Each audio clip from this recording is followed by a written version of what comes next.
My best friend Daniel destroyed my $6,500 heirloom piano hours before my recital, then played the victim. That was the day I cut him out of my life. I'd been preparing for this performance for years. The recital hall was booked, the audience full of critics and professors, and at center stage sat my grandmother's piano, the one she'd left to me, restored and tuned to perfection. Daniel had always been competitive. We'd both studied music since childhood, but while I focused on discipline and practice, he thrived on charm. Ever since I announced this solo recital, his comments turned sharp. Bold choice, playing Grandma's Antique. Hope it doesn't fall apart on stage. I brushed it off. He was my friend, or so I thought.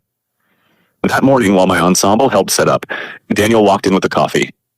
"Relax, maestro," he smirked, wandering far too close to the piano. I excused myself for 5 minutes, and when I came back, there was chaos.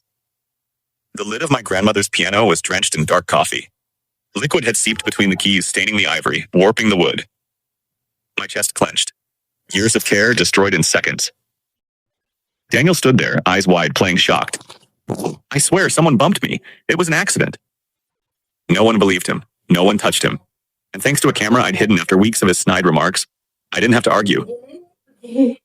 Hours later, I stepped onto stage in front of hundreds. Not with my grandmother's piano, but with a pristine backup I'd secretly rented. And before I played my first note, I addressed the crowd. This performance was almost ruined today, not by chance, but by sabotage. And since music is about truth, let's start there. The projector lit up, showing Daniel tipping his cup, deliberately letting the coffee drip across the keys, then stepping back with his fake gasp. Gasps echoed through the hall. He froze in his seat, pale and trembling. I sat down, placed my hands on the untouched backup piano, and played harder, sharper, freer than I ever had before.